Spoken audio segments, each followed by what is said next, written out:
स्मृतियाँ और वह भी बालपन की मधुर होती है, जिन्हें मैं आँखों में बसा कर बिस्तर पर खो सा जाता हूँ और कब निद्रा के घनघोर अवतल में डूबने उतरने लगता हूँ, पता ही नहीं चलता। स्मृति छोटे छोटे चित्र अक्स आँखों के आगे जीवंत हो जाते हैं, कभी सायास तो कभी सप्रयास। इन्हें स्मरण करना ही जीवन के सुख में क्षणों को जीना है। इन स्मृतियों में जिंदगी के जो रंग और संगीत है, वह क्या भुलाया जा सकता है। यह आनंद जीवन का एक ऐसा सार है जो प्रत्येक व्यक्ति की जिंदगी की अपनी अमूल्य धरोहर है। अब यह हम पर निर्भर है कि हम उसे कैसे देखें। उसे सुखद या त्रासदी के दिनों की स्मृति को आँखों में संजोकर सुखद पलों को कैसे जिएं। पैरा आम तौर पर मैं रात्रि विश्राम के समय आंखें मूंदते वक्त बचपन के दिनों को स्मृति पटल पर ला सजाता हूँ और उन दिनों को याद करने लगता हूँ, जैसे जीवन का वह पल जब स्मृतियाँ यादें बनने की शुरुआत होती है, यानी वह क्षण जो जीवन का पहला क्षण होता है, जो मैं के रूप में अस्तित्व बन जाता है। शून्य से आरंभ यात्रा का पहला चित्र मुझे स्मरण है कि मैं काठ के तख्त पर बैठा हूँ, हाथों में कछुए का खिलौना है, पास माँ और चाचा बैठे हैं। शायद वह खिलौना उन्होंने ही लाकर मुझे सौंपा है। मैं प्रफुल्लित खेल रहा हूँ, चल नहीं सकता, बैठा हूँ, कछुआ चल रहा है, मैं हाथ बढ़ाकर पकड़ रहा हूँ और वह चलता आगे बढ़ता जाता है। पैरा सचमुच जीवन यही है, यही जीवन का समारंभ है। जब विवेक जागृत होता है, स्मृतियाँ बननी प्रारंभ होती है। हर जीव में यही होता है। अबोध से सबोध बनने की क्रिया और प्रतिक्रिया के बीच जीवन को जीना।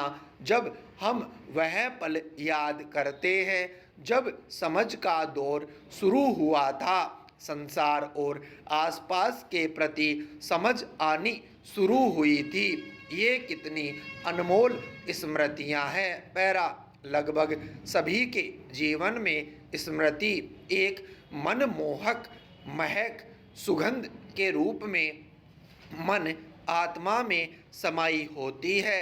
यह प्रकल्पना बेहद खूबसूरत है कि शिशु जब अबोध होता है तो उसके मस्तिष्क में क्या चल रहा होता है, उसकी आँखों में पहली छवि क्या होती है और आगे छोटी छोटी छवियाँ जिंदगी की खूबसूरत इमारत बन जाती है।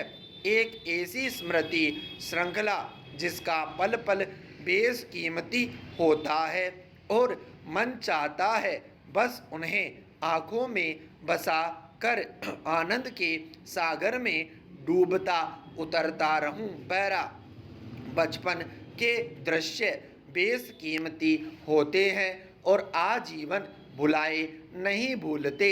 अगर याद करें तो आनंद की जो अनुभूति होती है वह अनिर्वचनीय होती है।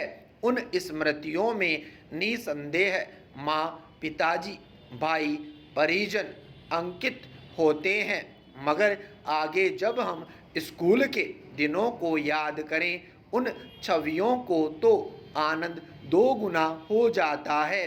स्कूल का पहला दिन याद है जब मैं टाट पट्टी पर बैठा स्लेट और बत्ती लेकर लिखने का प्रयास कर रहा था। वह दिन जब स्कूल के प्रधानाध्यापक ने स्कूल परिसर में प्रार्थना के दरमियान एक उद्दंड बालक को बुलाया और डांटते हुए हाथ खोलने को कहा और फिर उसके हाथ पर स्केल बरसाने लगा था। वह बालक जो कुछ बड़ा था, स्केल की मार सहन सहज ही कर रहा था। स्कूल के वे दिन प्रथम या दूसरी कक्षा के कितने मोहक होते हैं। स्लेट पर दलिया और गुड़ को लेना। स्लेट जो लिखने पढ़ने के काम आती है, वही थाली बन जाती है। दलिया का वह स्वाद क्या कभी भूल पाऊंगा। पैरा बचपन के वे दिन पानी गिर रहा था। छाते में लुके सिमटे हम भाई बहन घर की ओर जा रहे थे। जिंदगी महसूस करने का वह पहला दिन स्मृति पटल पर अंकित है। घर के पास मैदान में प्यारे से खरगोश दौड़ रहे थे। वह मेरा पहला साबका था। खरगोश से पता चला कि कोई पालता है। प्यारे और नन्हे खरगोश होटल में बैठकर भाई के साथ जिंदगी का पहला डोसा। आज जब मैं कल्पना करता हूँ तो आनंद विभोर हो जाता हूँ। स्कूल के सामने एक होटल है। मात्र 25 पैसे में एक बड़ा सा डोसा हम दोनों भाई खा रहे थे। वैसा स्वाद अब डोसे में क्यों नहीं आता। पैरा वह पहला दोस्त जो जिंदगी में आया था, क्या मैं भूल सकता हूँ। चेहरा अब याद नहीं, मगर वह मेरा पहला दोस्त था। प्रथम कक्षा में आसपास बैठते हुए दोस्ती हो गई थी। जब स्कूल में शिक्षक ने पूछा सबसे अच्छा साफ सफाई पसंद कौन है, तो मैंने तपाक से कहा था कि यह मेरा दोस्त है। यह समझ अल्प आयु में कैसे आ गई थी। अपेक्षा थी कि कोई बात हो तो दोस्त मुझे आगे रखेगा और मैं उसको। घर के पास ही घर था उसका। मेरा काफ़ी समय उसके घर के छज्जे कोठे पर बीतता। उसके पास जाने कितने खिलौने थे। हम खेलते और अंधेरा होने से पहले मैं घर की ओर लौट पड़ता, क्योंकि घर के सामने बरगद का पेड़ था जहाँ लोग कहते थे कि भूत रहते हैं। वह आनंद मिश्रित समय काल कभी भुलाया जा सकता है क्या।